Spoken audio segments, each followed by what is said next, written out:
እንግዳችን ጤና ይስጥልን። የተወደዳችሁ ሰላም በኢትዮጵያና በመላው ዓለም ያላችሁ ተከታታዮቻችን ተወዳጁ የዜና ሾው ዜና ኢትዮጵያ 7 ሰዓት ሆኖ ተመልሷል። በቆይታችን የአጀንዳ ጉዳያችንን አካተን ከሀገር ውስጥና ከውጪ ሰፊ ጉዳዮችን እየዳሰስን በዜና ኢትዮጵያ እስከ 8 ሰዓት ድረስ ቆይታ እናደርጋለን። መታሰቢያ ደረጀና ሰለሞን ኃይለ ኢየሱስ የዛሬ ዕለተ ሰኞ ዜና ኢትዮጵያን እየመራን ነው። የ7 ሰዓት አበይት ጉዳዮቻችንን እንጠቁማችሁ። መንግስት ኢትዮጵያ የአፍሪካ ተመራጭ የኢንሹራንስ ገበያ እንድትሆን እንደሚሰራ ምክትል ጠቅላይ ሚኒስትር ተመስገን ጥሩነህ ተናገሩ።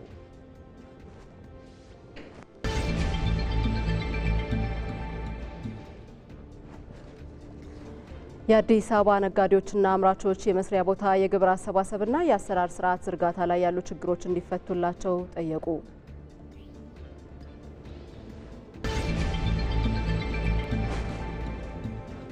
ለዘንድሮ የ12ኛ ክፍል ሀገር አቀፍ ፈተና ዝግጅት እያደረጉ ስለመሆኑ መምህራንና ተማሪዎች ተናግረዋል። ሌላኛው ጉዳያችን ሆኖ ይዘልቃል።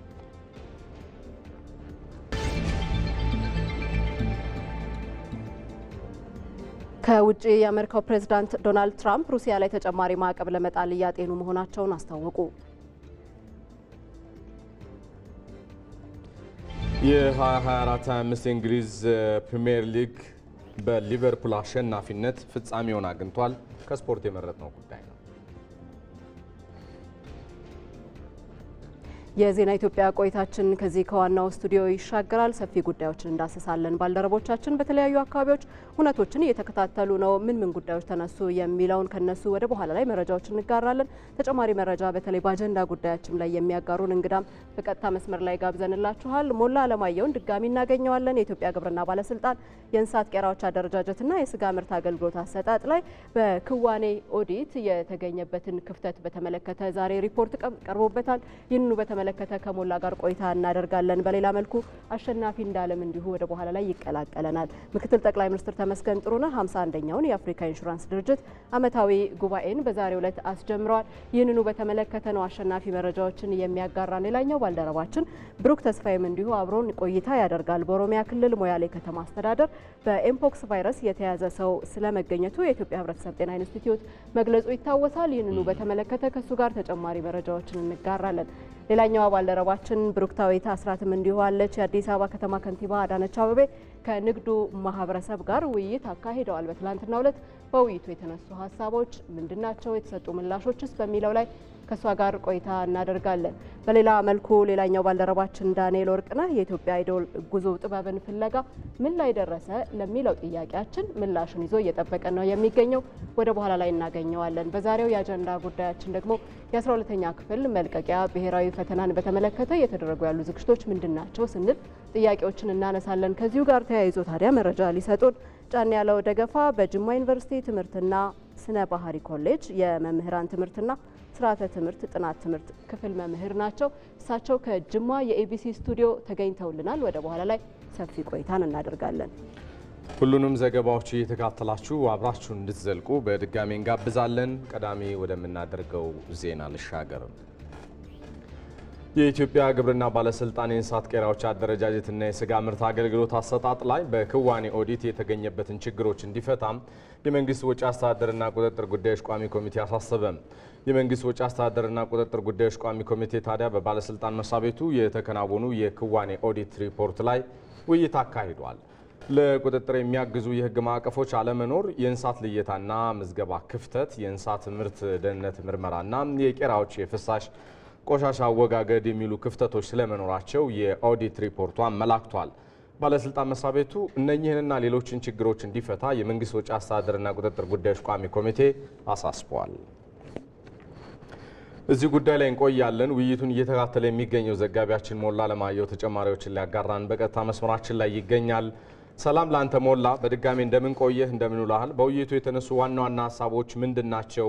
ከስራ ኃላፊዎች የቀረቡ ሪፖርቶች የተሰጠባቸውስ ምላሽስ የሚለው ንገረን እስኪ።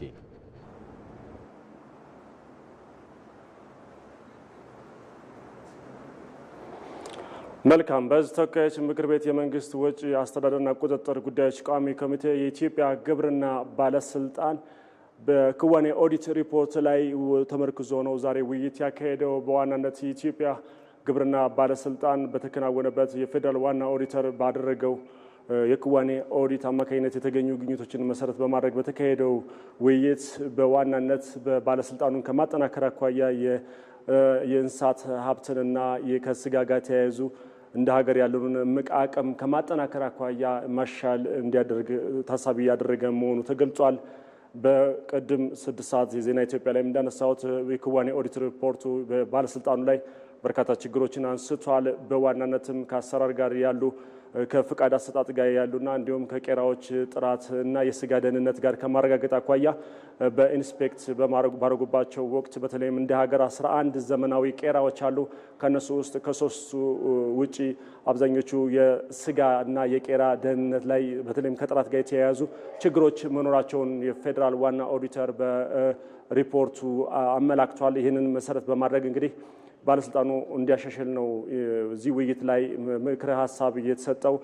በባለስልጣኑ ኃላፊዎችም ዋና ዳይሬክተሩን የኢትዮጵያ ግብርና ባለስልጣን ዋና ዳይሬክተር አምባሳደር ድሪባ ኩማን ጨምሮ ሌሎች መንግስት ኃላፊዎች ተገኝተው ምላሽ ሰጥተው ነበረ። በተለይም ባለስልጣኑ በቅርብ ዓመታት የተቋቋመ እንደመሆኑ ከተቋቋመ 3 ዓመት ጊዜው ነው። በእነዚህ 3 ዓመታት ግን የአሰራር ስርዓቶችን ከማዘመን አኳያ አዋጁ እንዲወጣ መደረጉ መልካም መሆኑና በክዋኔ ኦዲት ሪፖርት የተገኙ ክፍተቶችን ለማስተካከል የክዋኔ ኦዲት ሪፖርቱና ይሄ ውይይት ወሳኝና አስፈላጊ መሆኑን አንስተዋል። እንደሚታወቀው በመላ ሀገሪቱ ያሉት 11 ዘመናዊ ቄራዎች 120 ሚሊዮን በላይ ህዝብ ለሆነና እንደ ኢትዮጵያ ላለ ትልቅ ሀገር በተለይም ደግሞ በአፍሪካ ቀዳሚ የቁም እንስሳት ሀብት ባለቤት እንደሆነች ሀገር በጣም ዝቅተኛ እንደሆነ አመላክተዋል። ባለስልጣኑ ግን ይህንን በተለይም ደግሞ ችግሮችን ለመፍታት ባለሀብቶች በዘርፉ እንዲሰማሩ ከማድረግ አኳያ የተለያዩ ስራዎች እየሰራ መሆኑን ይህንን ክፍተት ለመሙላት አንስተዋል። ይሁን እንጂ እነዚህ 11 ዘመናዊ ቄራዎች ቀደም ብለው የተመሰረቱና የተቋቋሙ ከመሆናቸው ጋር ተያይዞ በቀደም ሲል ከከተማ ወጣ ብለው የተመሰረቱ ቄራዎች ቢሆንም አሁን በከተሜነት መስፋፋት ጋር ተያይዞ ቄራዎች ወደ መሀል ከተማ መምጣታቸውንና ከፍሳሽ አወጋገድ ጋር ያሉ ችግሮችን ለመፍታት እነሱ ቄራዎች ድርጅቶችም የቦታ ችግር እንደ አንድ ክፍተት እንደሚያነሱ በተለይም ደግሞ ዘርፉ የቁም እንስሳት በተለይም ኤክስፖርት ቄራዎች ከፋይናንስ ጋር ከመሬት አቅርቦት ጋር ከተለያዩ ከዋጋ ጋር የሚያነሷቸው ችግሮች መኖራቸውና ዘርፉን መደገፍ አሁንም ቀጣይ ስራ መሆኑን አመላክተዋል። እንግዲህ በክፍተት የተነሱት ከቆሻሻ ፍሳሽ አወጋገድ ጋር የተያያዙትም እነዚህ ቄራዎች የሚያነሱትን ቦታ በተለይም የተለየ ለቄራዎች የሚሆን ቦታ ከማመቻቸት ጋር ተያይዞ የሚፈቱ መሆናቸውና ለማከምም ቢሆን ዘመናዊ ቴክኖሎጂዎችን ለመግጠም ቦታ አስፈላጊ የመስሪያ ቦታ ተለይቶ እንዲሰጣቸው እና ወሳኝ መሆኑን አንስተዋል። በዚህ የፌዴራል ዋና ኦዲተር መሰረት ዳምጤም ተገኝተው በተለይም ደግሞ በክዋኔ ኦዲት ሪፖርት ላይ የተገኙ ችግሮችን ማሻል እንደ ሀገር ያለውን እምቅ አቅም ከማሳደግ አኳያ ከፍተኛ አስተዋጽኦ እንደሚኖረው አመላክተዋል። የመንግስት ወጪ አስተዳደርና ቁጥጥር ጉዳዮች ቋሚ ኮሚቴ ምክትል ሰብሳቢ አራሪ ሞሲሳም መንግስት ለዘርፉ ድጋፍ ለማድረግ ዝግጁ መሆኑና በክዋኔ ኦዲት ሪፖርቱ የተገኙ ክፍተቶችን ከባለስልጣኑ ጋር ሆኖ ለመፍታት አብረው እንደሚሰሩና ባለስልጣኑም ችግሮችን በማስተካከል ኢትዮጵያ ከዘርፉ ተጠቃሚ እንድትሆን መስራት እንዳለበት ተመላክቷል። ለአሁን ያለኝ መረጃ ይህን ይመስላል። ባልደረባችን ሞላ ለማየው ከስፍራው በቀጥታ መስመራችን መረጃዎችን ስላጋራህ እናመሰግናለን። መልካም ቀን። መንግስት ኢትዮጵያ የአፍሪካ ተመራጭ የኢንሹራንስ ገበያ እንድትሆን ይሰራል ሲሉ ምክትል ጠቅላይ ሚኒስትር ተመስገን ጥሩነህ ተናገሩ። ምክትል ጠቅላይ ሚኒስትሩ 51ኛውን የአፍሪካ ኢንሹራንስ ድርጅት ዓመታዊ ጉባኤን በይፋ አስጀምረዋል።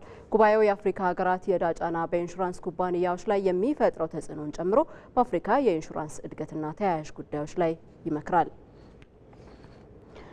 ከዚህ ጉዳይ ጋር በተያያዘ ተጨማሪ መረጃዎችን ሊያጋራን ባልደረባችን አሸናፊ እንዳለ በቀጥታ መስመራችን ላይ ተገኝቷል። አሸናፊ እንዴት ውለሃል? ምክትል ጠቅላይ ሚኒስትሩ ዛሬ ከኢትዮጵያ ተሞክሮና ስራዎች አንጻር በመድረኩ ላይ ያነሱት ሀሳብ ምን መልክ አለው?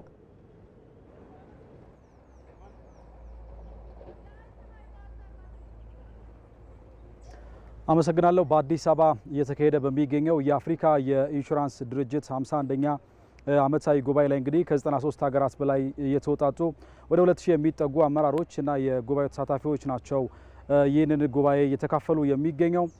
በዋነኛነት የዘንድሮ ጉባኤ ትኩረቱን ያደረገው የአፍሪካ ሀገራት ጫና፣ የዕዳ ጫና በተለይ ደግሞ የኢንሹራንስ ዘርፉ ላይ እያሳደረ ያለው ተጽዕኖ ምን ይመስላል የሚለውን መገምገምና መምከር ላይ ነው። ከዚህ ባለፈም ደግሞ ለአፍሪካ ኢንሹራንስ እድገት ምን ሊሰራ ይገባል የሚለው ይመከርበታል።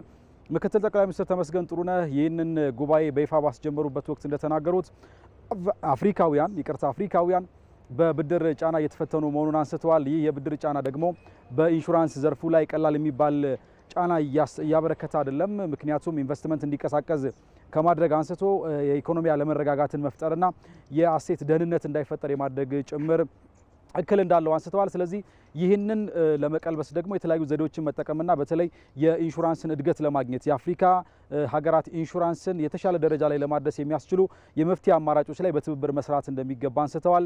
ኢትዮጵያ በተለይ ከቅርብ ዓመታት ወዲህ ባደረገችው የሀገር በቀል የኢኮኖሚ ማሻሻያ የተለያዩ ለውጦችን እያመጣች መሆኑን አንስተዋል። በተለይ ወጣቶች የሚበረታቱበት፣ ስራ ፈጣሪዎች የሚበረታቱበት፣ ፈጠራን የሚያበረታታና ኢንቨስትመንትና የንግድ እንቅስቃሴን የሚያጠናክሩ የተለያዩ ስራዎች እየተሰሩ መሆናቸውን አንስተዋል። ይህ ስራ ደግሞ በመንግስት የሚከናወኑ እንዳሉ ሆኖ የንግድ ዘርፉን በማነቃቃትና ጠንካራ የሆነ የፋይናንስ ስርዓትን በመዘርጋት ረገድ ትልቅ አስተዋጽኦ እንዳለው አንስተዋል። ይህ ጠንካራ የሆነ የፋይናንስ ስርዓት ደግሞ የሚደገፈው ወይም የጀርባ ደጀን ሊሆን የሚችለው ደግሞ የኢንሹራንስ ስርዓቱ ነው። ይህ የኢንሹራንስ ስርዓትም አብሮ ሊያድግ እንደሚገባ አንስተዋል። ይህ በማደግ ሂደት ውስጥ ደግሞ የጋራ ትብብርና ስራ የሚያስፈልግ ስለመሆኑ ነው ያነሱት። እነዚህን ስራዎች አጠናክሮ መቀጠል ያስፈልጋል። ምክንያቱም አጠቃላይ ቀደም ብዬ እንዳነሳሁት በተለይ የደህንነት ስጋቶችን አጠቃላይ ደግሞ የኢንቨስትመንት መነቃቃትን ሊያበራክት የሚችለውና ወይም ደግሞ ማንኛውም ሰው ያለ ስጋት እንደፈለገ ሊንቀሳቀስ ሊሰራ የሚገባው ደግሞ እነዚህ ችግሮች ሲቀረፉና የተሻለ ጠንካራ የሆኑ የኢንሹራንስ ተቋማት ሲገነቡ ነው። ለዚህ ደግሞ ያሉ ችግሮችን መቅረፍ ላይ በዋነኛነት ሊሰራ እንደሚገባ አንስተዋል። ስለዚህ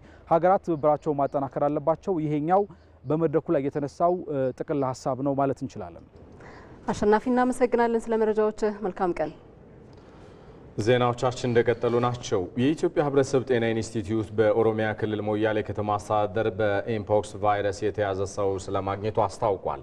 የኢትዮጵያ ሕብረተሰብ ጤና ኢንስቲትዩት በኦሮሚያ ክልል ሞያሌ ከተማ አስተዳደር ከሚገኙ በህሙሙ መያዛቸው ከተጠረጠሩ ታማሚዎች በወሰደው ናሙና በኤምፖክስ ወይ ደግሞ የዝንጀሮ ፈንጣጣ ቫይረስ የተያዘ ሰው ስለመገኘቱ አረጋግጧል። ቫይረሱ እንደተገኘበት የተረጋገጠው የ21 ቀን እድሜ ያለው ህፃን ሲሆን እናቱም በተደረገው ቀጣይ ምርመራ ለቫይረሱ እንደተጋለጡ ለማረጋገጥ ተችሏል።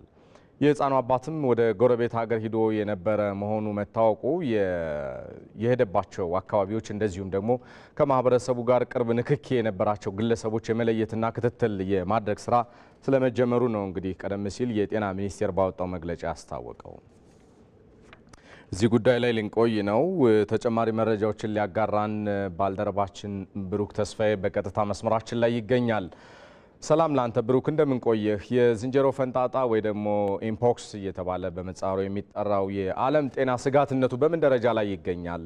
እንዲህ አይነት የህብረተሰብ ጤና አደጋዎች ምላሽ ከመስጠት አኳያስ ምናልባት በኢትዮጵያ ያለው ጥንቃቄ ከጤና ሚኒስቴር ወይ ደግሞ ከህብረተሰብ ጤና ኢንስቲትዩት ሊሆን ይችላልና የተነሱ ሀሳቦችን ንገረን እስኪ። አመሰግናለሁ ሰለሞን። የዝንጀሮ ፈንጣጣ ወይም መንኪ ፖክስ የሚባለው ከኮቪድ ወረርሽኝ እንግዲህ ቀጥሎ ዓለማችንን የጤና ስርዓትና የመጣኔ ሀብት ስርዓቱን እየፈተነ ያለ ጉዳይ ነው ብለን ማንሳት እንችላለን። የዓለም ጤና ድርጅት እንደ አውሮፓውያኑ የዘመን ቀመር በ2022 የዓለም የጤና ስጋት ብሎ ከፈረጃቸው ተላላፊ በሽታዎች መካከል አንዱ ነው። በቫይረስ ምክንያት ነው የሚተላለፈው። ይህ ዝንጀሮ ፈንጣጣ ወይም ኤምፖክስ የሚባለው የህዝብ የጤና አደጋ ስጋት ነው ያለው የዓለም የጤና ድርጅት። እንዲሁም ደግሞ የአፍሪካ የበሽታ መከላከልና መቆጣጠር ማዕከል ሲዲሲ እዚህ መቀመጫውን አዲስ አበባ ያደረገው ማለት ነው የዓለም የጤና ስጋትነቱን እንዲሁም የአፍሪካም የጤና ስጋትነቱን እሱም እንዲሁ በሪፖርቱ አመላክቷል። መረጃዎች እንደሚጠቁሙት እንደ አውሮፓውያኑ የዘመን ቀመር በ1970 በዲሞክራቲክ ሪፐብሊክ ኮንጎ ነው ይህ የዝንጀሮ ፈንጣጣ ወይም መንኪ ፖክስ መከሰቱን ለመጀመሪያ ጊዜ ሪፖርት የተደረገው። ከእንስሳት ወደ ሰው እንደተላለፈ ነው እንግዲህ መረጃዎች የሚያመላክቱትም የሚታመነው ማለት ነው። ሆኖም ግን በተለያዩ ሂደቶች ውስጥ ችላ በመባሉ ምክንያት አሁን የዓለም የጤና ስጋት ለመሆን መብቃቱን ያመላክታል። ከአፍሪካ አህጉር ውጭ ባሉ በሰሜን አሜሪካ፣ በደቡብ አሜሪካ፣ አውስትራሊያ፣ አውሮፓ በሽታው የተከሰተባቸው አህጉራት ናቸው ማለት እንችላለን። በአፍሪካ ያለውን ሁኔታ ስንመለከተው በተለይም በመካከለኛውና በምዕራብ የአፍሪካ ክፍሎች ላይ ከፍተኛ የሆነ ስርጭት እየጨመረ ነው እንዳለ የሚያሳየው እንደ አውሮፓውያኑ አቆጣጠር ባሳለፍነው 2024 ከዲሴምበር 30 ወይም ደግሞ ከታህሳስ 30 እንደ አውሮፓውያኑ አቆጣጠር እስከ ማርች 30 ድረስ ባለው ወደ 13 ሀገራት ያክል የዚህ ቫይረስ የተያዙ ሰዎች ስለመኖራቸው ሪፖርት ተደርጓል። ቁጥሩም እየጨመረ ስለመሆኑ እንግዲህ መረጃዎች አመላክተዋል ማለት ነው። ከመካከለኛውና ከምዕራብ የአፍሪካ ክፍል በተጨማሪ ደግሞ አሁን ላይ በምስራቅ የአፍሪካ አካባቢ ላይ የበሽታው ስርጭት እየጨመረ ስለመሆኑ መረጃዎች ያሳያሉ። ለአብነት ሩዋንዳን ማንሳት እንችላለን፣ ኡጋንዳ እንዲሁም ደግሞ የብሩንዲ እና ኬንያ ቫይረሱ ከተከሰተባቸው ሀገራት መካከል ናቸው ማለት እንችላለን። ኢትዮጵያ ታዲያ በዚህ ቀጠና አካባቢ ከመሆኗ አኳያ ሰፊ የሕዝብ ቁጥር ያላት እንዲሁም ደግሞ ከጎረቤት ሀገራት ጋር ሰፊ ድንበር ልትጋራ የምትጋራ ሀገር እንደመሆኗ መጠን ከፍተኛ የሆነ ጥንቃቄና ቁጥጥር ይፈልጋል። ወደሱ ከመምጣታችን በፊት ግን ይህ በሽታ በምን መልኩ ይተላለፋል የሚለውን ብናነሳ በንክኪ ነው በአመዛኙ የሚተላለፈው። ከነዚህ ሀገራት ጋር ወይም ደግሞ በነዚህ ሀገራት ከዚህ በሽታ ጋር የተያያዘ ሰው ጋር ንክኪ ያለው ሰው ለሌሎች የማዛመት እድሉ ሰፊ ነውና በበሽታው እንደተያዘ የታወቀ ሰው ወደ ለይቶ ማከሚያ አካባቢዎች ላይ መሄድ አለበት።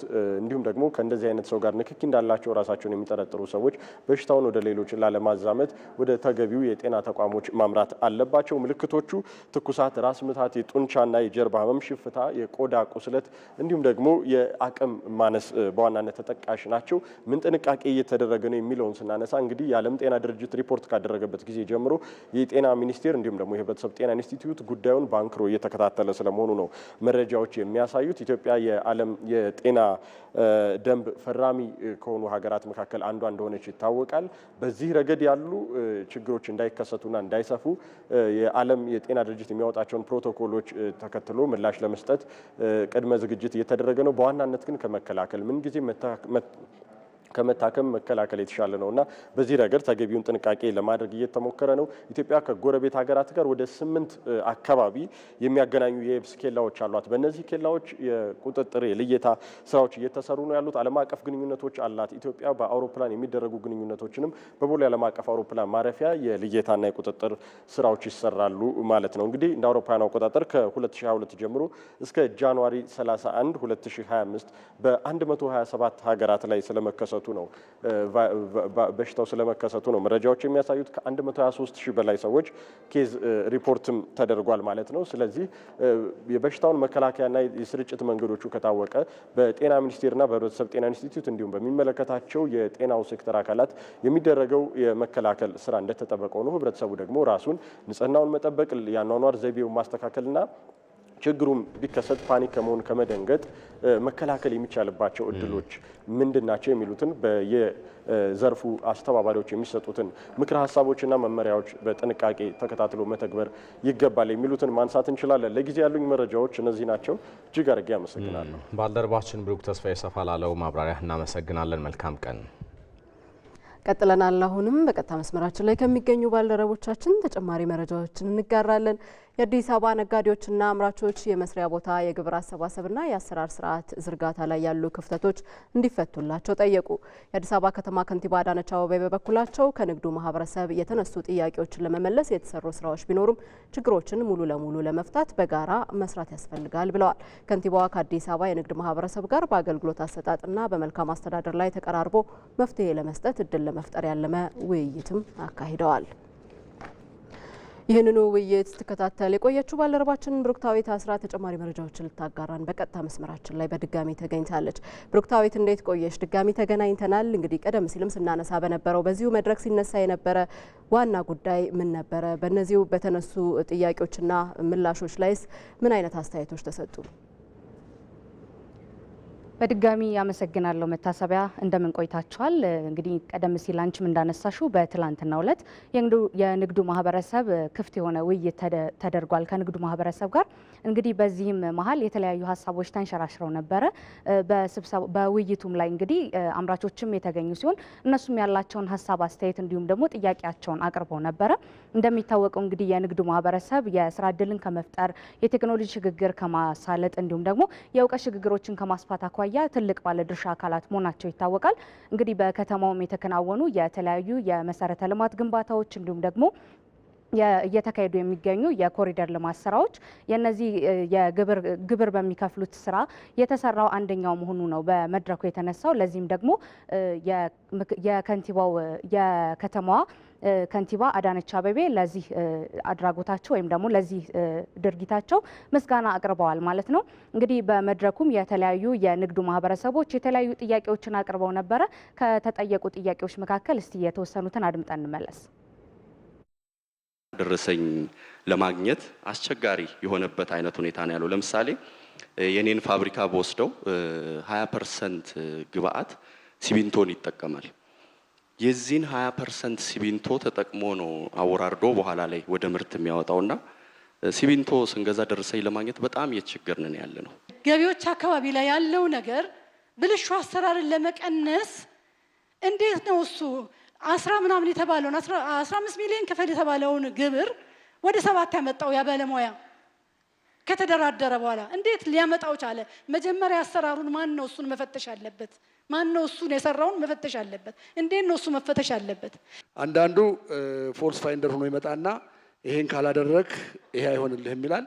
ያ ካልሆነ ሰው የግድ አንድ ወንዝ ለመሻገር ቅድም እንደተባለው የሆነ ነገር ሰጥቶ ማለፍ እንደ ባህል እየተቆጠረ ስለሆነ ሰጪ ከሌለ ተቀባይ የለም የሚለው አባባል እንደ መፈክር ከሚሆን ይልቅ ተቀባዮች ላይ የስነ ምግባር የእርምጃ ብዙ እንደተወሰደ እናውቃለን። እነዛን አተኩሮ መስራትና አጥብቆ የሚሰራበት ሁኔታ ቢፈጠር የተሻለ ለውጥ ይመጣል የሚል እምነት አለኝ።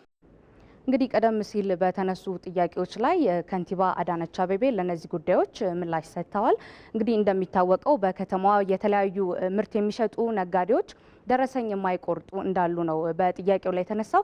እንግዲህ አንዳንዶቻችንም ግብይት ስንፈጽም ይህን ነገር እንደምንመለከት ይታወቃል ማለት ነው።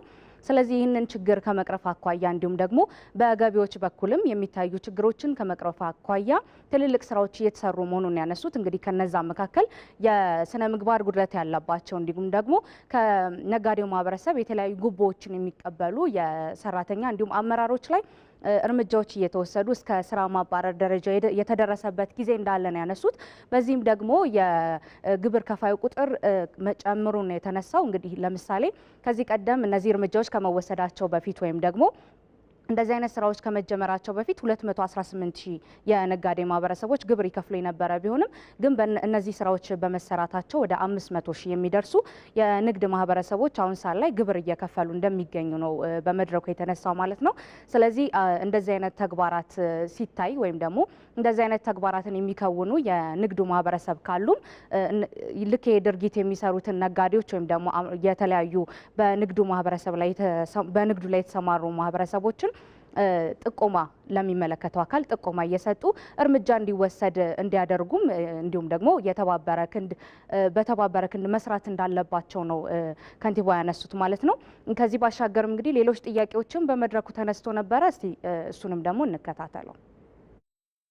5 ዓመት ሞላ የሚለው ጥያቄ ለምን ወጡ ለቀቁ አይደለም። ምናልባት ከ100 ሰራተኛ 50 ሰራተኛ በላይ ከ20 ሰራተኛ በላይ ያሉት በሚነሱ ሰዓት ይሄ አምራች ድርጅት በተለይ ገንዘብ አይዝም። ሁልጊዜ ምን ይፈልጋል? አምራች ሌላ ማሽን አምጣ ነው የሚለውና እዛ ማሽኖቹ ላይ እያዋለ ነው የሚሄደው ገንዘቡን። እንደ ሌላው ገንዘብ ይዘን ባንክ አስቀምጠን አይደለም። የኛ ባንካችን እቃ ላይ ነው የሚውለው። 5 ዓመት ሼድ ላይ ተቀምጦ ነው ሰው አንድ ሰክሰስ የሚሆነው። አንድ አምራች 10 ዓመት ተቀምጦ ነው። እያንዳንዳችን ሼዶቻችን ላይ በሚሊዮን እያወጣን ነው ምናለማው። ከመንግስት ጠብቀን ከሚመለከተው አካል አርጉልን ሳንል በምንሰራው ስራ በስሮቻችን ስንት ሰራተኛ ነው ያደረን ያለ ነው። በየሼዶች ስንት ወደ 350 የሚሆኑ ሙያ ሰለጣናቸው ሰልጣኞች አሉ። ይሄንን ትልልቅ ስራ የሚሰራ አምራች ሼድ ልቀቅ ተብሎ የሚለጠፍበት ከሆነ በስጋት ኤሪያ ላይ የሚሆን ከሆነ እንዴት ነው ውጤታም አምራች ልታገኝ የምትችለው ሀገራችን? በእነዚህ በቀረቡ ጥያቄዎች ላይ ደግሞ ምክትል ከንቲባና የኢንዱስትሪ ልማት ቢሮ ኃላፊ ዣንጥራር አባይ መልሶችን ሰጥተዋል ማለት ነው። እንግዲህ እንደሚታወቀው አንድ አምራች ወደ ምርት ከመግባቱ በፊት ስራ ፈጣሪ ተብሎ ነው የሚገለጸው። እንግዲህ የስራ ፈጣሪ በሆነ ሰዓት ደግሞ መንግስት እገዛ ያደርጋል፣ የቦታ ወይም ደግሞ የመስሪያ ቦታ አቅርቦት ያደርጋል ማለት ነው። እነዚህ አምራቾች እንግዲህ ወደ ምርት ከመግባታቸው በፊት ስራ ፈጣሪ ተብለው የመስሪያ ቦታ ተሰጥቷቸው ለ5 ዓመት ቆይታ ይፈቀድላቸዋል። ልክ 5 ዓመት ጊዜያቸውን ካበቁ በኋላ ግን አዳዲስ ስራ ፈጣሪዎች ወደ ዘርፉ ስለሚቀላቀሉ ለነሱ ቅድሚያ ስለሚሰጥ እነዚህ አምራቾች ምርታቸውን እያመረቱ ገቢ እያገኙ ስለሆነ ወደ ራሳቸው ወይም ደግሞ ቦታ ቀይረው ራሳቸውን ችለው እንዲሰሩ ስራቸውን በማስፋፋት ምርቶችን እያመረቱ ለገበያ እንዲያቀርቡ እንዲሰራ ነው ምክትል ከንቲባ ሀሳባቸውን ያቀረቡት ማለት ነው። ስለዚህ የስራ ፈጣሪዎችን አቅም ለማበረታታት የስራ ፈጣሪዎችን እድል ለማመቻቸት እንዲሁም ደግሞ ለነሱ ትልቅ አቅም እንዲሆንና ወደ ምርቱ ዘርፍ ተቀላቅለው ከስራ ፈትነት ወደ ስራ ፈጣሪነት ስለመጡ እነሱን ለማበረታታት ይህ ስራ አስፈላጊ በመሆኑ ቦታውን የሚያቀርብላቸው መንግስት በመሆኑ ለስራ ፈጣሪዎች ቅድሚያ ስለሚሰጥ ለነሱ ቦታውን ለማቅረብ አስፈላጊ በመሆኑ ነው ከቦታው እንዲወጡ የተደረገው እንጂ ቦታው የሚሰጣቸውም የመጀመሪያ የስራ ማስፋፊያ ሳይሆን የስራ ማስጀመሪያ በመሆኑ ያንን ከግምት ውስጥ በማስገባት አምራቾችም ከመንግስት የሚሰጣቸውን ስፍራ ለእድገታቸው መነሻ አድርገው ተጠቅመውት ወደፊት ራሳቸውን አቅም ገንብተው የራሳቸውን አቅም በደንብ በማስፋፋት ወደ ራሳቸው ስራ እንዲገቡ ነው ሀሳባቸውን ያቀረቡት ማለት ነው። ስለዚህ በዚህም ስራ ፈጣሪዎችን እንደሚያበረታቱና እገዛ እንደሚያደርጉላቸው ነው ምክትል ከንቲባና የኢንዱስትሪ ልማት ቢሮ ዣንጥራር አባይ ያነሱት ማለት ነው። በውይይቱ ላይ እንግዲህ ከዚህ ባሻገር የተለያዩ ሀሳቦች ተንሸራሽረው ነበረ። ነገር ግን በስፋት የተነሱ ከንግዱ ማህበረሰብ ጥያቄ የቀረበባቸው ጉዳዮች እነዚህ ናቸው። ብሩክታዊት እናመሰግናለን ስለ መረጃዎችሽ። መልካም ጊዜ። በቀጥታ ስርጭት እየተላለፈላችሁ የሚገኘው ዜና ኢትዮጵያ አሁንም እንደቀጠለ ነው። ወደ ሌላኛው ዘገባ ልሻገር። የኢትዮጵያ አይዶል ጉዞ ጥበብን ፍለጋ በሀገራችን በአራቱም አቅጣጫዎች ባለተሰጥኦዎችን እየፈለገ ቀጥሏል። እጅግ ከፍ ያለ ሽልማት ከታላላቅ እድሎች ጋር ይዞ የመጣው ይኸው የኢትዮጵያ አይዶል ከ20 በላይ የሀገራችን ከተሞች ውስጥ ውድድሩ እየተካሄደ ነው። በድምጽ ብቻ ሳይሆን በውዝዋዜ በተውኔትና ሌላ ልዩ ተሰጥኦ ያላቸው ሁሉ በውድድሩ እየተሳተፉበት ይገኛል። ጉዞ ጥበብን ፍለጋ ባህር ዳር፣ ጎንደር፣ ደሴ፣ ደብረ ብርሃን፣ አዳማ፣ ሐዋሳ፣ ሐረር፣ ድሬዳዋ፣ ሰመራና ጅግጅጋ ከተሞች ውድድሩ ተከናውኗል። እዚህ ጉዳይ ላይ ልንቆይ ነው። የመዝናኛ ቻናል ዋና አዘጋጅ ባልደረባችን ዳንኤል ወርቅነህ ተጨማሪ መረጃዎችን ሊያጋራን በቀጥታ መስመራችን ላይ ነው የሚገኘው። ዳንኤል በድጋሚ ተገናኝተናል። እንደምን ቆየ? የኢትዮጵያ አይዶል ጥበብን ፍለጋ ዋና ዋና ዓላማዎችን ከማሳካት አኳያ ምን አዲስ ነገር ይዞ መጥቷል? ቀጣይ የመዳረሻ አካባቢዎች የትኞቹ ናቸው የሚለውን ንገረን እስኪ። እሺ፣ ከልብ አመሰግናለሁ። የኢትዮጵያ አይዶል ጉዞ ጥበብን ፍለጋ ከኢትዮጵያ ብሮድካስቲንግ ኮርፖሬሽን ወደ ሁሉም የሀገራችን አካባቢዎች በመጓዝ ባለ ተሰጥኦዎችን እየፈለገ ይገኛል። እንግዲህ የኢትዮጵያ አይዶል ጉዞ ጥበብን ፍለጋ ዋና ዓላማ የተሰጥኦ ውድድሮች በብዛት በመሀል ከተማ የተወሰኑ ናቸው። ሁሉንም አካባቢዎች ያዳረሱ አይደሉም። ይህ ደግሞ የአካታችነት የተደራሽነት የራሱ ችግር ይዞ ይመጣል። ስለዚህ የኢትዮጵያ ብሮድካስቲንግ ኮርፖሬሽን በሁሉም የሀገራችን ክፍሎች ባለተሰጥኦዎችን ከያሉበት በመፈለግ ልዩ ልዩ ቀለም ያላቸው የነገዋ ኢትዮጵያ የጥበብ ፈርጦችን የመፈለግ ዓላማን አንግቦ የተንቀሳቀሰ የሚገኝ ነው።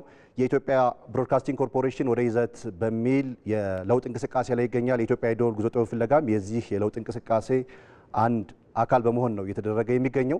በበርካታ ከተሞች የማጣሪያ የመጀመሪያ ዙር ውድድሮችን ነው አሁን እየተደረጉ የሚገኙት በቅድም ለተጠቀሱት ከተሞች በአጠቃላይ ማለት ነው። ከዚህ ባሻገር ግን በእነዚህ ከተሞች በሄድንባቸው ጊዜ ሁሉ እጅግ አስደሳች የውድድር ጊዜን ነው እያሳለፍን የምንገኘው። እንዳሰብነውም ልዩ ልዩ ቀለም ያላቸው በርካታ ባለተሰጥኦዎችን ያገኘንበት በርካታ የጥበብ መልኮችን የተቋደስንበት መድረክ ሆኖ ነው የተከናወነው። ከዚህ ባሻገር ደግሞ በቀጣይ ከግንቦት 23 ጀምሮ በበርካታ የሀገራችን ከተሞች ውድድሩ የማጣሪያ ውድድሩ የሚቀጥል ይሆናል። እነዚህ ከተሞች አርባ ምንጭ፣ ወልቂጤ፣ ወላይታ ሶዶ፣ ቦንጋ፣ ጅማ እንዲሁም አሶሳና ጋምቤላ ከተሞች ላይ ከግንቦት 23 ጀምሮ ውድድሮቹ የሚደረጉ ነው የሚሆነው። እነዚህ ውድድሮች ከተከናወኑ በኋላ ከየከተሞቹ የተመረጡ ምርጥ ተወዳዳሪዎች በመሰባሰብ መሰረታዊ የሆነ የሙዚቃ ስልጠና በኢትዮጵያ ብሮድካስቲንግ ኮርፖሬሽን አማካኝነት ይሰጣቸዋል፣ በነፃ ማለት ነው። ይህ ስልጠና ከተሰጣቸው በኋላ ደግሞ ከመላው ሀገሪቱ የተሰባሰቡ ባለተሰጥኦዎች በጋራ የሚፋለሙበት ዋናው የውድድር ጊዜ ይጀምራል ማለት ነው። እንግዲህ ይህ ውድድር በርካታ አዳዲስ ነገሮችን ይዞ መጥቷል። ከነዚህ ጉዳዮች መካከል ተደራሽነቱ፣ አካታችነቱና በስተመጨረሻ ደግሞ እጅግ ከፍ ያለ ሽልማት ከአጓጊ ዕድሎች ጋር ለተወዳዳሪዎቹ ይዞ መገኘቱ ነው። የኢትዮጵያ ብሮድካስቲንግ ኮርፖሬሽንም የዚህን ውድድር እንግዲህ በቅርቡ ለስርጭት የሚያበቃ ይሆናል። ባልደረባችን ዳንኤል ወርቅነህ በቀጥታ መስመራችን መረጃዎችን ስላጋራህ እናመሰግናለን። መልካም ቀን። ከኢትዮጵያ ቴሌቪዥን በቀጥታ ስርጭት ዜና ኢትዮጵያን እየተከታተላችሁ ትገኛላችሁ። አብራችሁን ስላላችሁ እናመሰግናለን። ካፍታ በኋላ ስንመለስ ደግሞ በደቡብ ኢትዮጵያ ክልል ደቡብ ኦሞ ዞን ሐመር ወረዳ የምትገኘውን ቡስካ የሚያስቃኝ ዝግጅት እናጋራችኋለን።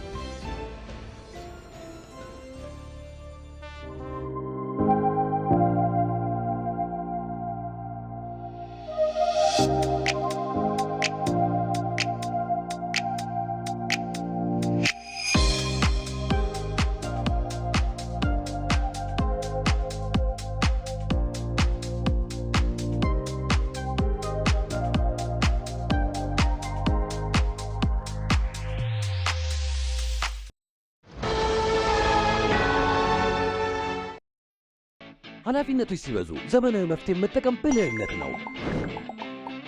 አዲሱ ሲቢ ብር ፕላስ የገንዘብ ዝውውር ባህሉን ይበልጥ ሊያዘመን መጥቷል። ለተለያዩ ሰዎች ገንዘብ ለመላክ ጊዜ መፍጀት ቀርቷል። ተሻሽሎ የመጣው ሲቢ ብር ፕላስ በአንዴ ለብዙ ሰዎች መላክ ያስችላል።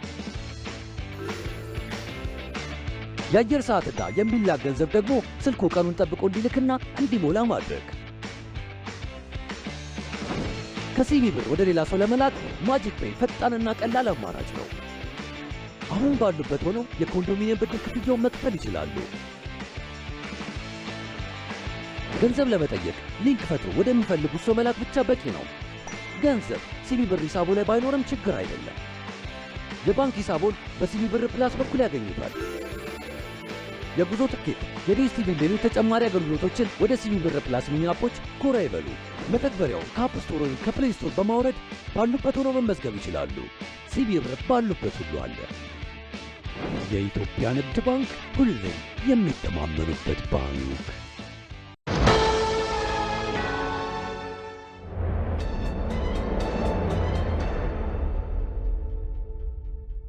ተመልሰናል። የተወደዳችሁ ከዋናው ስቱዲዮ በቀጥታ ስርጭት እየተላለፈላችሁ የሚገኘው ተወዳጁ የዜና ሾው ዜና ኢትዮጵያ አጀንዳ ዘገባ ላይ ደርሷል። ቀደም ሲል መግቢያችን ላይ እንዳስተዋወቅናችሁ የዘንድሮ የ12ኛ ክፍል መግቢያ ፈተና ዝግጅት የመምህራንና የተማሪዎች አጠቃላይ እንቅስቃሴ ምን ይመስላል ስንል የምንፈትሽበት ነው። እንግዳም አለን። በተለይ ከጅማ ስቱዲዮአችን በቀጥታ መስመራችን መግቢያችን ላይ ያስተዋወቅናችሁ ከደቂቃዎች በኋላ የሚቀላቀሉን ይሆናል። ከዛ አስቀድሞ የተዘጋጀ ዘገባ አለን። የምስራቅ ወለጋ ዞን ከ68 ሺህ በላይ ተማሪዎች የዘንድሮን የክልልና ሀገር አቀፍ ፈተና እንደሚወስዱ የዞኑ ትምህርት ጽሕፈት ቤት አስታውቋል። በዞኑ የትምህርት ጥራትን ለማሻሻል ታዲያ ዘርፈ ብዙ ስራዎች እየተሰሩ እንደሚገኝ ነው ዞኑ የገለጸው። ዘጋቢያችን ዛህራ መሐመድ ተከታዩን ይዛለች። በምስራቅ ወለጋ ዞን ከ68 ሺህ በላይ ተማሪዎች የዘንድሮውን የክልልና ሀገር አቀፍ ፈተና እንደሚወስዱ የዞኑ ትምህርት ጽሕፈት ቤት አስታወቀ። በዞኑ የትምህርት ጥራትን ለማሻሻል ዘርፈ ብዙ ስራዎች እየተሰሩ እንደሆነ የዞኑ የትምህርት ጽሕፈት ቤት ኃላፊ አቶ ቱሊ አዱኛ ይገልጻሉ። ዘንድሮ የትምህርት ጥራትን ለማስጠበቅ የባለፈው ውድቀትን አካክስተን ተማሪዎችን እናሳልፋለን ወደ ዩኒቨርሲቲ ብለን በደንብ ስንሰራ ነበር። የሰራነው ነገሮች ደግሞ ቲቶሪያል ተጨማሪ ትምህርት ስንሰጥ ነበር።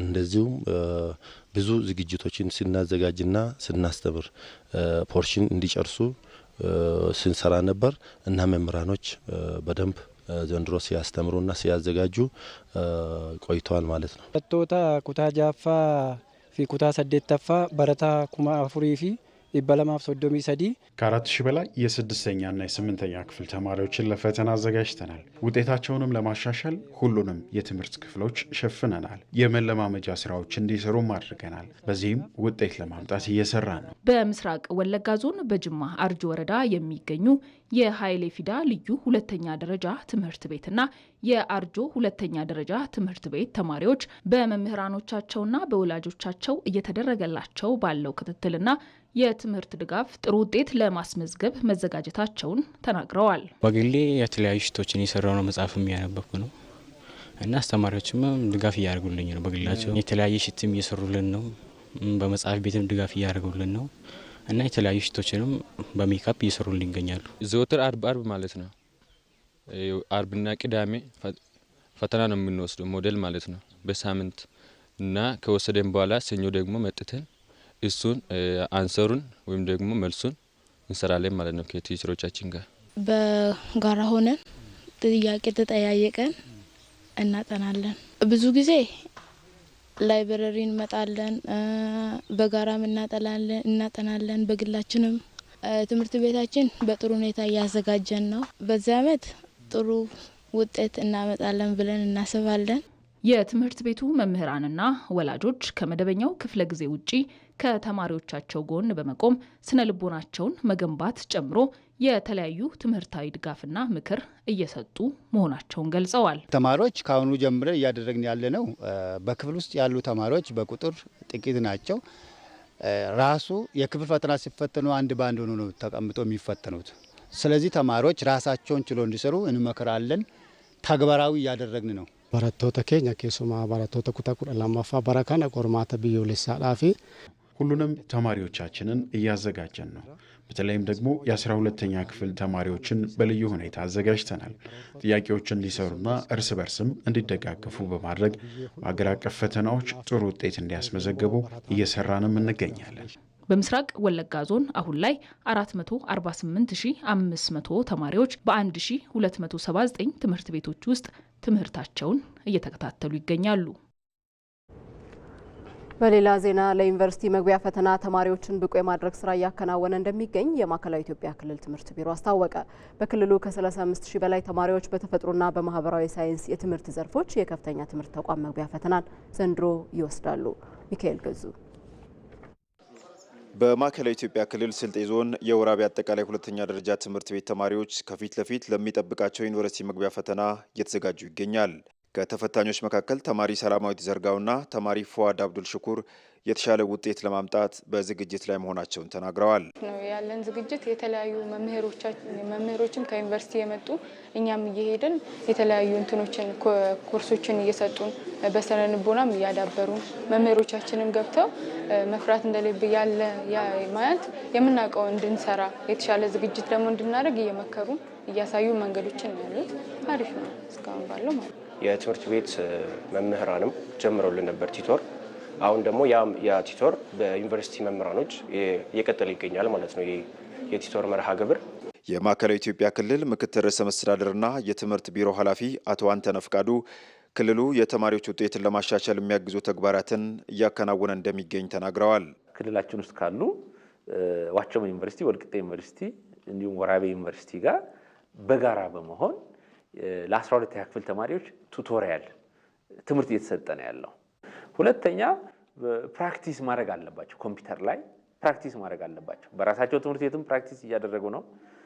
3ቱ ዩኒቨርሲቲዎች ላይ ፖሊቴክኒክ ኮሌጆች ላይ ፕራክቲስ እያደረጉ ነው ኮምፒውተር ላይ ማለት ነው እና ዲጂታል ስኪላቸውን የማሳደግ ዋናው ፈተና ላይ ወደ ዋናው ፈተና ሲገቡ መደነጋገር እንዳይኖር የስኪል ጋፕ እንዳይፈጠር ዲጂታል ስኪላቸውን የማሳደግ ስራ እየሰራን እንገኛለን።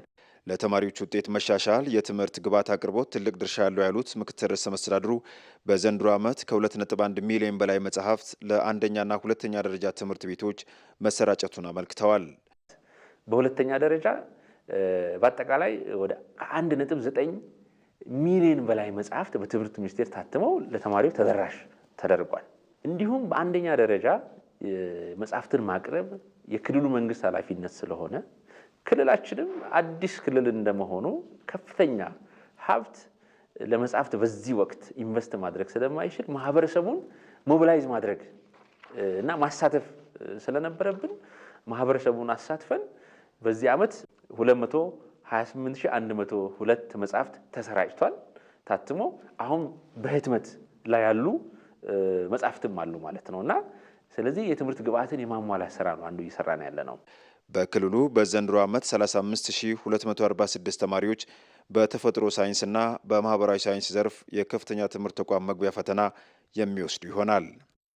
እዚህ ጉዳይ ላይ ልንቆይ ነው የተወደዳችሁ ባነሳ ነው የአጀንዳ ዘገባችን ተጨማሪ ምላሽና ማብራሪያ እንዲሰጡን በጅማ ዩኒቨርሲቲ የትምህርትና ስነ ባህሪ ኮሌጅ መምህራንና ትምህርት ስርዓተ ትምህርት ጥናት ትምህርት ክፍል መምህር ጫኔ ያለው ደገፉ በቀጥታ መስመራችን ከጅማ ስቱዲዮአችን ይገኛሉ። መምህር ለጊዜዎት አብዝተን ነው የምናመሰግነው። ያለፉት ዓመታት እንግዲህ የ12ኛ ክፍል ፈተና ውጤቶች በተለይ እንደ ዩኒቨርሲቲያችሁ ምን ውጤት አስገኙ? ምን ይነግሩናል? አሃዛዊ ቁጥር ካለው ሊነግሩን ይችላሉ? እሺ አመሰግናለሁ። ባለፉት 2-3 ተከታታይ ዓመታት የነበሩት በተለይ የ12ኛ ክፍል ተማሪዎች ውጤት ከጊዜ ወደ ጊዜ መጠነኛ የሆነ መሻሻል ቢያሳይም ከፍተኛ የሆነ ማሽቆልቆል የተመዘገበበትም አይነት ሁኔታ እንዳለ ያመላክተናል። በተለይ ይሄ ደግሞ በተለይ በዶክተር ወንደሰን ታምራት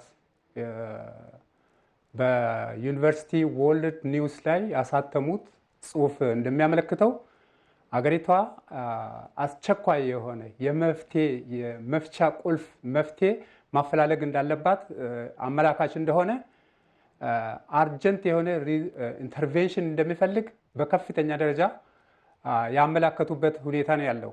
ለምሳሌ እንደ ምሳሌ ብንወስድ በጽሑፋቸው ላይ እንዳስቀመጡት በተለይ 2022 አካባቢ ላይ የነበረው ውጤት 3.2% እንደ ሀገሪቷ ከ800 ሺህ በላይ ተማሪዎች ተመዝግበው ከዛ ውስጥ 3.2% ብቻ የዩኒቨርሲቲ መግቢያ ነጥብ እንዳመጡ ያሳያል። ከዛ እየቀጠለ ሄዶ የ2023 24 አካባቢ የነበረውም ተመሳሳይ 5% ብቻ ነው። ይሄ ደግሞ ብዙ ነገሮችን ወደ ኋላ ተመልሰን እንድንፈትሽ የፈተና ስርዓታችን ምን ይመስል እንደነበረ እንድናይ ራሳችንን እንድንገመግም ለዓመታት ለዘመናት የተከማቹ ስህተቶች እንደነበሩ በተለይ የፈተና ስርዓታችን የተለያዩ ችግሮች እንደነበሩበት አመላካች ነው። ፈተና ሲባል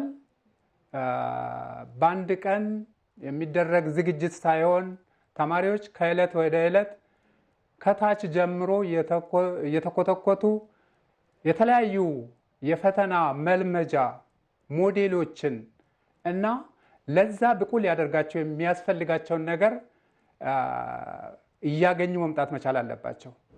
አሁን ስንመለከት ከዚህ በፊት የነበሩ በተለይ ወደ ተማሪዎቻችን ወደ ከፍተኛ ትምህርት ተቋማት መጥቶ መፈተን ሳይጀምሩ በፊት የነበሩ ስህተቶች ከፍተኛ ናቸው።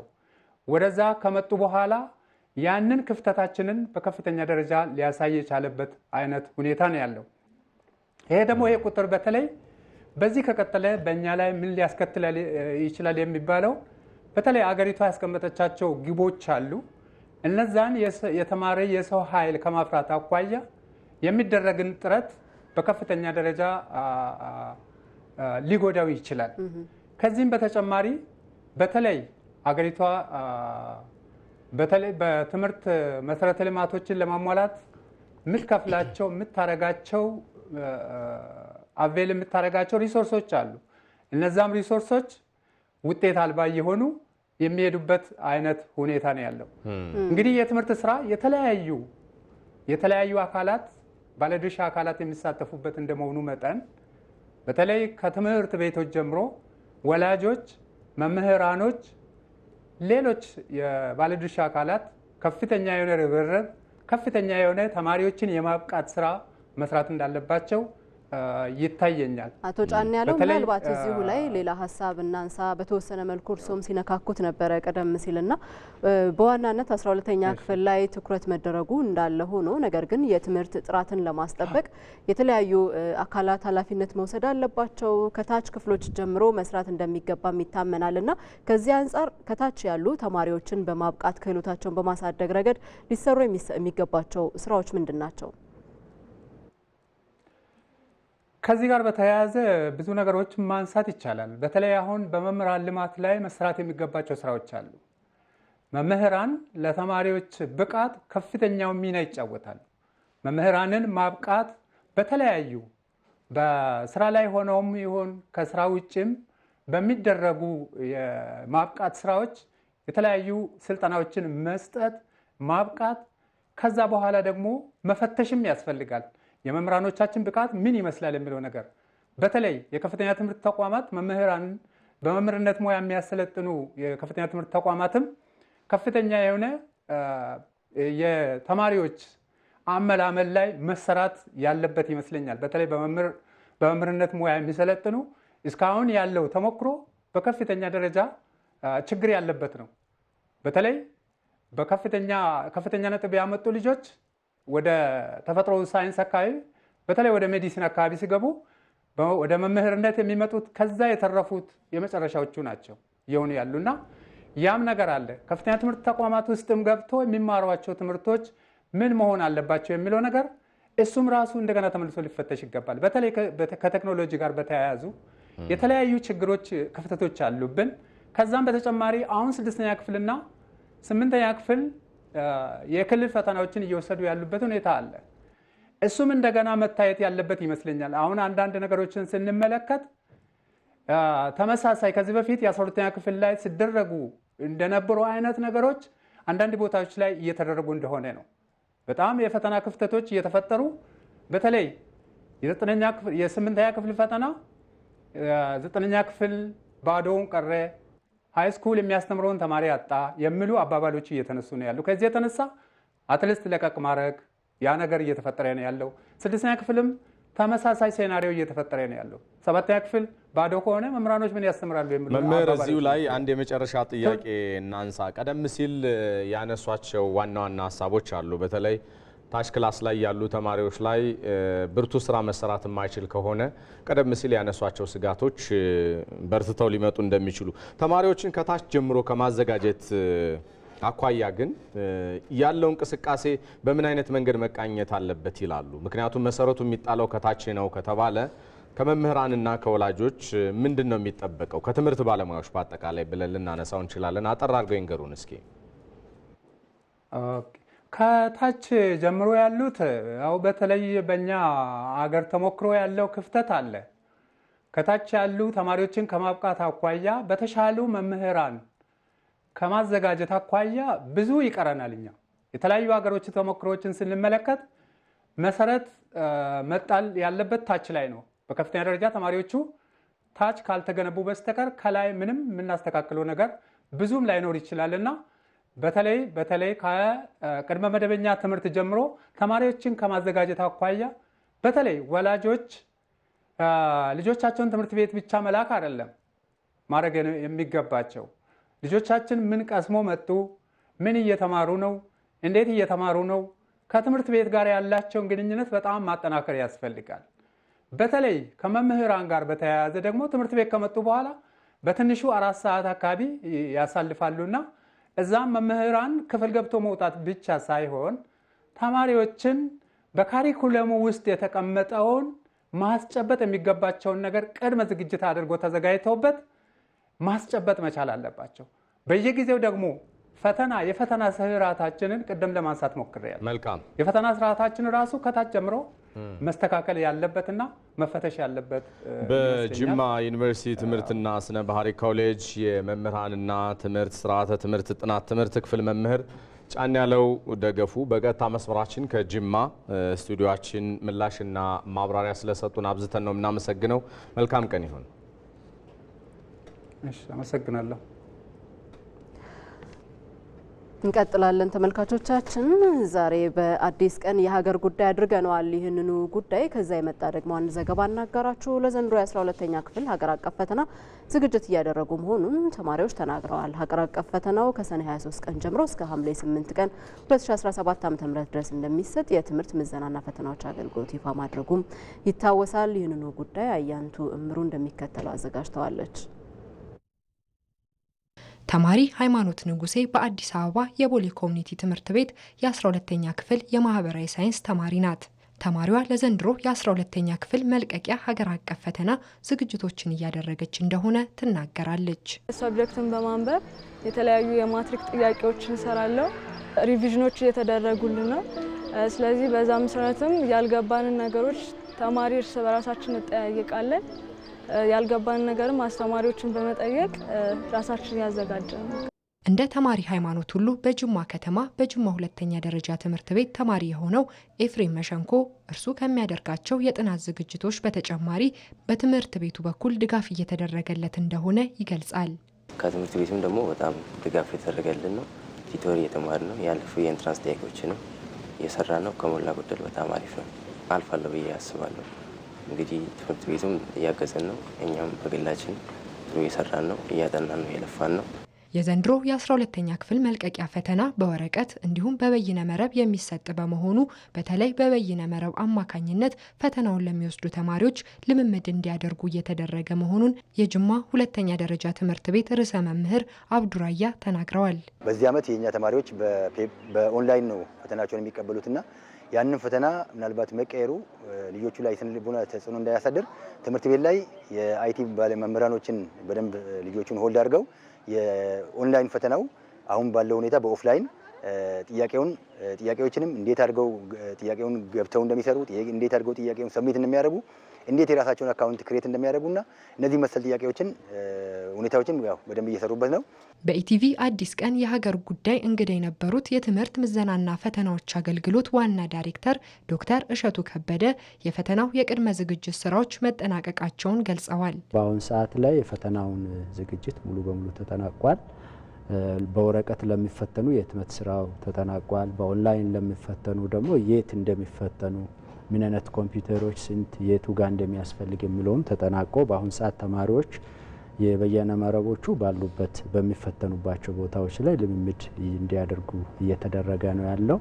የወረቀቶቹ ደግሞ ባሉበት ቦታ ላይ የአድሚሽን ካርድ ሁሉ ተሰጥቷቸው ልምምድ እንዲያደርጉ ራሳቸውን እንዲያዘጋጁ ይገኛሉ። በአሁን ሰዓት ፈታኞችን የመመልመል ለፈተናው የሚያስፈልጉ ቁሳቁሶችን የማደራጀት ለዛ ዲፕሎይ ለማድረግ አሬንጅ የማድረግ ስራዎች ላይ ነው የሚገኘው። ተማሪዎች በቂ የእውቀትና የስነ ልቦና ዝግጅት ካደረጉ ፈተናውን ማለፍ ይችላሉ የሚሉት ደግሞ በአዲስ አበባ ዩኒቨርሲቲ መምህርና ተመራማሪ ፕሮፌሰር አለማየሁ ተክለማርያም ናቸው።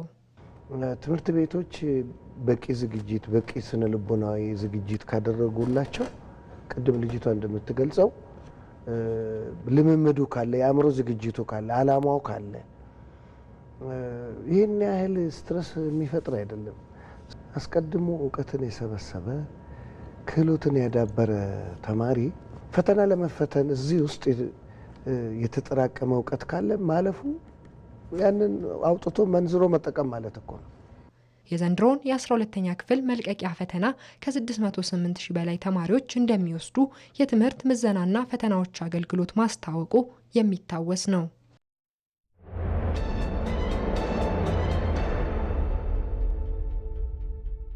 ተመልሰናል። የተወደዳችሁ እዚህ አዲስ አበባ ከሚገኘው የኢቢሲ ዋናው ስቱዲዮ በቀጥታ ስርጭት እየተላለፈላችሁ የሚገኘው ዜና ኢትዮጵያን እየተከታተላችሁ ነው። አሁን ደግሞ ቀደም ሲል ጠብቁን ወዳልነው ዘገባችን እንሻገራለን። በደቡብ ኢትዮጵያ ክልል ደቡብ ኦሞ ዞን ሀመር ወረዳ የምትገኘው ቡስካ ብዙዎች በደራሲ ፍቅረ ማርቆስ ደስታ ከቡስካ በስተጀርባ መጽሐፍ ተዋውቀዋታል።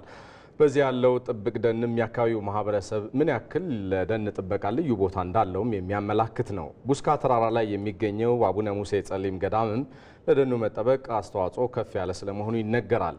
በገዳሙ ከመንፈሳዊ ተግባራትን ባሻገር የተለያዩ የልማት ስራዎችም የሚከናወኑበት ነው። ዘጋቢያችን ወንደሰን አፈወርቅ በቡስካ ተገኝቶ ተከታዩን ዘገባ አጠናቅሯል። እስኪ ተከታተሉትና እንመለሳለን። ብዙዎች በደራሲ ፍቅረ ማርቆስ ደስታ ድርሰት በድምፃዊ ጎሳዬ ተስፋዬ ውብ ዜማ የተዋወቋት ቡስካ እንዲህ በጥብቅ ደን ያጌጠች ናት። ከቡስካ ሰማይ ስር እንዲህ ጥቅጥቅ ብሎ የሚታየው የቡስካ ጥብቅ ደን የአካባቢው ማህበረሰብ ለዘመናት ጠብቆ ያኖረው ነው። ቡስካ የሚለው ቃልም አንድነት፣ መሰባሰብን፣ ህብር መፍጠርን የሚያመላክት ነው። ይህ አሁን ላይ ለጥብቅ ደኑ ቀጣይነት የሚሰራው ደብረ ጽዮን አቡነ ሙሴ ጸሊም አንድነት ገዳም ነው። በገዳሙ የማኅበረ መነኮሳቱ አፈ መምህር የሆኑት አባ ወልደ ኪዳን ሐዋርያ ክርስቶስ እንደሚሉት የቡስካ ጥብቅ ደን በዚህ መልኩ ተጠብቆ ለዘመናት መኖሩ የአካባቢውን ማኅበረሰብ አርቆ አስተዋይነት የሚያመላክት ነው።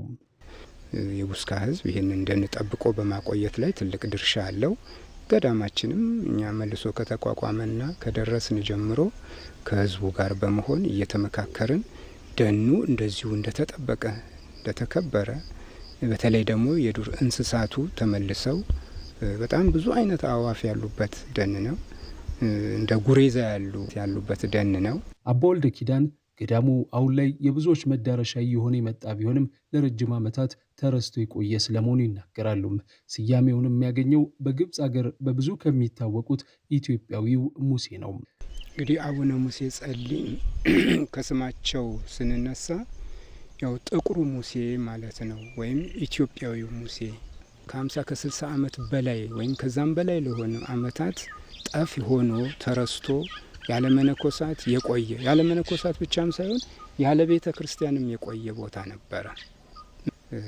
2012-2013 አካባቢ መልሶ ቦታው እንዲቋቋም ሆኗል። በብፁዕ አባታችን በብፁዕ አቡነ ፊልጶስ በሀገረ ስብከቱ ሊቀ ጳጳስ። በቡስካ የሚገኘው ይህ ገዳም አሁን ላይ ህብረተሰቡን በስብከቱ ወንጌል ከማገልገል የቡስካ ጥብቅ ደን እንዲጠበቅ ከማድረግ ባሻገር የተለያዩ አልባሳት ጭምር የሚመረትበት ነው። በገዳሙ በኩል የተለያዩ የግብርና ልማት ስራዎችም በስፋት የተሰሩ ነው። አንዱ የሸማ ስራ ክፍል ነው። ሁለተኛው የልብስ ስፌት ክፍል ነው። ሶስተኛው የሹራብ ስራ ክፍል ነው። አራተኛ የጥልፍና ህትመት ስራ ክፍል ነው። የጨርቅ ላይ ህትመት ስራ ክፍል ነው። እነዚህ 4 ክፍሎች በዚህ በጎጆ ኢንዱስትሪ ልማት ዘርፍ ውስጥ የተካተቱ ናቸው። እዚህ ዘርፍ ውስጥ ሹራቦች ይመረታሉ። በተለያየ መጠን ለህፃን፣ ለአዋቂ፣ ለወጣቶች፣ ለሴቶች፣ ለወንዶች የሚሆኑ ሹራቦች ይመረታሉ።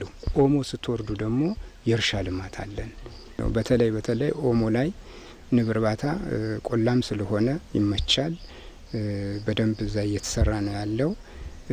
ማር በማቀናበር በማጣራት ስራ ደግሞ እዚህ እየሰራ ነው ያለ ነው። ታዲያ እነዚህን የገዳሙን ምርቶች ለህብረተሰቡ ተደራሽ ለማድረግ ፈተናዎች ይገጥማሉ። የተወሰኑ እንግዶች ሲመጡ እዚህ የተመረተውን ሲያዩ ደስ ሲላቸው ይገዛሉ። እንደው ለማሳያ ያህል 1-2 ባዛር ተሳትፈናል። ዲመካ ከተማ አንድ ቀን ባዛር ተሳትፈናል። አርባ ምንጭም በነበረው ኢንዱስትሪ ልማት ቀን እንደዚህ ተብሎ በተዘጋጀው 2 ቀን ባዛር ተሳትፈናል። ከዚህ ውጭ ግን ያሉ ምርቶችን እያመረቱ ከማኖር ውጭ ሌላ የተጠቀምነው የሽያጭ አጋጣሚ የለም። በቡስካ አካባቢ ያለው የመብራትና የቴሌኮሙኒኬሽን ተደራሽነት ችግሮች ለገዳሙ ብሎም ለአካባቢው ነዋሪዎች ፈተና ስለመሆኑም ተነግሯል። ተመልሰናል። ከቡስካ በስተጀርባ ምን አለ የሚለውን ወንደሰን አፈወርቅ በተወሰነ መልኩ ደን እንዳለ ነግሮናል። በአለማየሁ ሂርጶና በጎሳዬ ተስፋዬ ኢቫንጋዴ ሲሉ በሰየሙት ዜማቸው ላይ እጅግ ግሩም የሆነ ቅላጼ ነበር። የጎሳዬ አይደለ ቡስካ በስተጀርባን የገለጸበት መንገድ ማለት ነው። በመጽሐፍ ነው የምናውቀው። አዎ፣ በፍቅረ ማርቆስ ደስታ ደግሞ ቀደም ሲልም በጠቀስ ነው ከቡስካ በስተጀርባ ድንግል ውበት በሚለው ድንግል ውበት የሚለው በትክክልም ምንድነው የሚለውን ነገር የሚያሳይ ስፍራ ነውና ወንደሰንም በተወሰነ መልኩ ካሉ ነገሮች አንዱን ነጠል አድርጎ አሳይተናል። ነው ተውስታሽ ነው ልጅዋል መሄድ ነው ያልቻለው ነው እናንተ ብናስብ አንድ ቀን ይላል እናስብበት ነው። መልካም፣ ወደ ውጭ ዜናችን ነው በዚሁ የምንሻገረው ተመልካቾቻችን። የአሜሪካው ፕሬዝዳንት ዶናልድ ትራምፕ ሩሲያ ላይ ተጨማሪ ማዕቀብ ለመጣል እያጤኑ ስለመሆናቸው ተሰምቷል። ይህንኑ ጉዳይ አለምነህ ዋሴ በዝርዝር ተመልክቶታል። የአሜሪካው ፕሬዝዳንት ዶናልድ ትራምፕ ሩሲያዊ አቻቸው ፕሬዝዳንት ቭላዲሚር ፑቲንን ጤና ነስቷቸዋል ሲሉ ወረፉም። ትራምፕ እንደተቆጡት ራሽያ ባለፈው ቅዳሜ ሌሊት እስከ እሁድ አነጋግ ድረስ በ3 ዓመቱ ጦርነት ታይቶ ባልታወቀ ሁኔታ ዩክሬንን በከፋ የሰው አልባ ወጀብና በሚሳኤል እሩምታ መደብደቧ እንዳላስደሰታቸው ተናግረዋል። ቭላዲሚር ፑቲን ጋር ሁሌም በጣም መልካም ግንኙነት አለኝ ያሉ ፕሬዚደንቱ ትሩዝ በሚሰኘው ማኅበራዊ ገጻቸው ሲጽፉም፣ ነገር ግን የሆነ ነገር ነክቷቸዋል። ፈጽሞ አብደዋል። ሰዎችን በከንቱ ይገድላሉ። ልብ አድርጎ ወታደሮችን አላልኩም። ያለምንም ምክንያት የዩክሬን ከተሞች ላይ ሚሳይሎችና ሰው አልቦች ይተኩሳሉ ብለዋል። ትራምፕ የዩክሬኑን ፕሬዚደንት ቮሎዲሚር ዘለንስኪንም ከአፋቸው ጥሩ የማይወጣ ሲሉ ዘልፈዋቸዋል።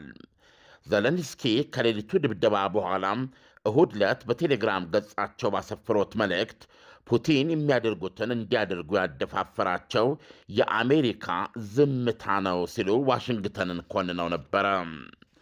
እንደዚሁ ሁሉ አሉ ትራምፕ ጽሑፋቸውን ሲቀጥሉ፣ እንደዚሁ ሁሉ ዘለንስኪ እንዲህ በመናገራቸው ለሀገራቸው ያደረጉት አንድም ጥቅም የለም። ከአፋቸው የሚወጣ ሁሉ ችግር ፈጣሪ ነው። ደስ አይለኝም፣ ቢያቆሙ ይሻላል ሲሉ ገልጸዋል። ከቅዳሜ ሌሊት እስከ እሁድ አጥቢያ በተካሄደው የራሽያ የሰው አልባ ወጀብና የሚሳይል ሩምታም በተለያዩ የሀገሪቱ ክፍሎች ቢያንስ 12 ሰዎች ሲገደሉ በደርዘኖች የሚቆጠሩ ቆስለዋል። ፕሬዚደንት ቭላዲሚር ፑቲን የ30 ቀናት የተኩስ አቁም ስምምነትን ያለምንም ቅድመ ሁኔታ እንዲቀበሉ የሚደረግባቸው ግፊት አይሏል። ፕሬዚደንት ትራምፕ እሁድ ምሽት ለጋዜጠኞች በሰጡት ተጨማሪ መግለጫ እስካሁን የነበራቸው ተጨማሪ ማዕቀብ ያለመጣል አቋማቸውን እንደሚቀይሩ አመልክተዋል። ተጨማሪ ማዕቀቦች ለመጣል እያሰብኩ ነው ብለዋል። ጦርነቱን ለማስቆም በሚቻልበት ሁኔታ ላይ የዛሬ ሳምንት ከሩሲያው አቻቸው ቭላዲሚር ፑቲን ጋር 2 ሰዓት የፈጀ የስልክ ልውውጥ ያደረጉት ትራምፕ በትናንት መግለጫቸው ግራ እንደተጋቡ አመልክተዋል። በድርድሮች መሃል ነው የምንገኘው፣ እሳቸው ግን ኪየቭና ሌሎች ከተሞች ላይ ሮኬት ያዘንባሉ ሲሉም ለጋዜጠኞች በሰጡት መግለጫ ገልጸዋል። ፕሬዚደንቱ የትናንት መግለጫቸውን ሲያሳርጉ እንዳስጠነቀቁት ሩሲያ ዩክሬንን ጠቅልሎ የመውሰድ ፍላጎት ከሆነ ያላት እንግዲያውስ ሩሲያ ትወድቃለች ብለዋል። አሁን ደግሞ የውጭ ምንዛሬና የዓለም አቀፍ ግብይት መረጃን ከተንቀሳቃሽ ምስሉ ጋብዘናችሁ እንመለስ።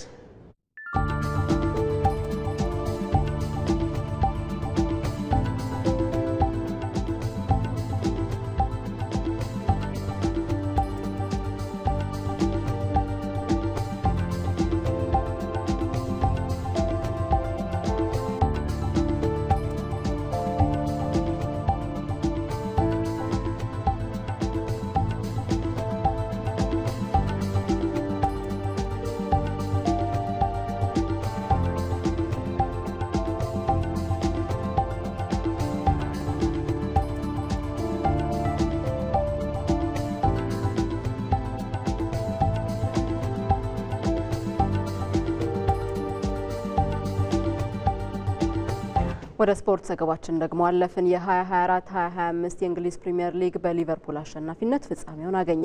በሊጉ ደካማ የውድድር ዓመት ያሳለፉት ማንቸስተር ዩናይትድ እና ቶተናም 15ኛና 17ኛ ደረጃን ይዘው አጠናቀዋል። ነጻነት ጫን ያለው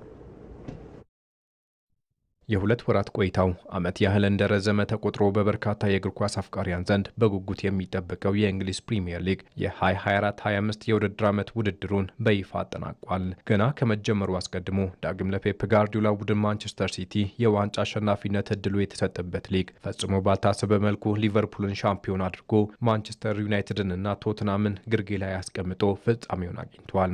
በክረምቱ የርገን ክሎፕን ተክተው ሊቨርፑልን የተረከቡት አሰልጣኝ አርኔ ስሎት ዛሬ ላይ የደረሱበትን ስኬት ይጎናጸፋሉ ተብለው ባይጠበቁም አስቀድመው ሊጉ ሳይጠናቀቅ የዋንጫ ባለቤት ሆነዋል። የመጨረሻ የሊግ ጨዋታቸውንም ከክሪስታል ፓላስ ጋር በደጋፊዎቻቸው ፊት በማድረግ 1-1 በመለያየት በ84 ነጥብ ሊጉን በአሸናፊነት አጠናቀው ዋንጫውን ተረክበዋል።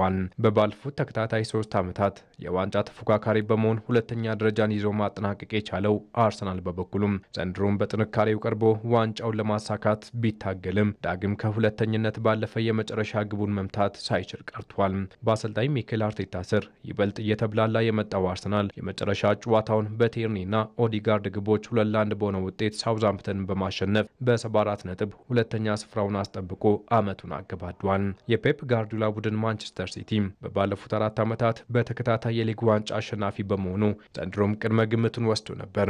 ይሁንና ማንቸስተር ሲቲን ምነካው የተባለው የውድድር ዓመት ክለቡን 3ኛ ደረጃ ላይ ጥሎ ተሰናብቷል። ነገ ወደ ማን ማንነታችን እንመለሳለን ሲሉ የከረሙት ፔፕ ጋርዲዮላ በዚህ አስቸጋሪ ጊዜ ክለቡን ለቀው ላለመሄድ ለተጨማሪ ዓመት ፊርማቸውን በማኖር ክለቡን የሻምፒየንስ ሊግ ተሳታፊ በማድረግ ፉላምን በጎንድዋንና ሃላንድ ግቦች 2-0 አሸንፈው በ71 ነጥብ ሶስተኛ ሆነው አጠናቀዋል።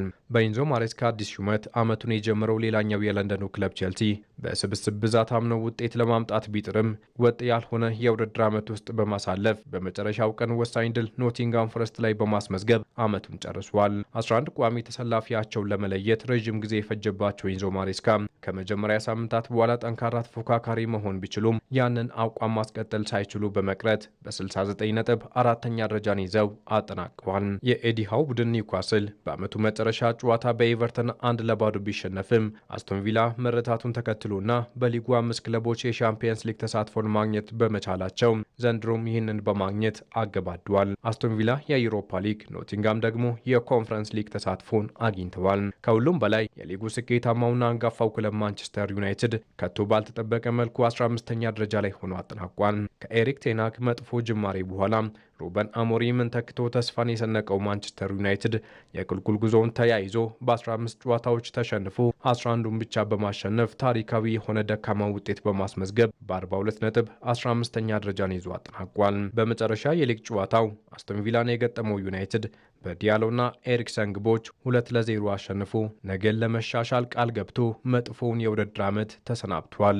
በአንጄ ኮስተኮግሉ እየተመራ ለጥሩ ውጤት የተጠበቀው ቶትናም 22 ጨዋታዎችን ተሸንፎ በ38 ነጥብ 17ኛ ደረጃን ይዞ ያገባደደ ሌላኛው ትልቅ ክለብ ነው። ምንም እንኳን በሊጉ ደካማ ውጤት ማስመዝገብ የቻለው ቶትናም በኤሮፓ ሊጉ ዩናይትድን አሸንፎ ዋንጫውን ማግኘቱ ለሻምፒየንስ ሊግ ተሳትፎ አብቅቶታል። በአጠቃላይ በ2024/25 የእንግሊዝ ፕሪምየር ሊግ ሌስተር ሲቲ፣ ኢፕስዊች ታውን እና ሳውዝሃምፕተን ከሊጉ የተሰናበቱ ክለቦች ሆኖ ፍጻሜውን አግኝቷል።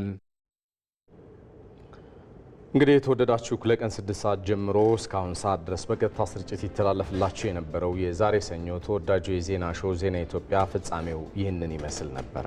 ሰፊ ጉዳዮችን አንስተናል። እናንተም አብራችሁን ስለነበራችሁ ስለተከታተላችሁን እናመሰግናለን። መታሰቢያ ደረጀና ሰለሞን ኃይለ ኢየሱስ ከዜና ኢትዮጵያ ጋር ቆይታ አድርገናል። በሰላም ዋሉ።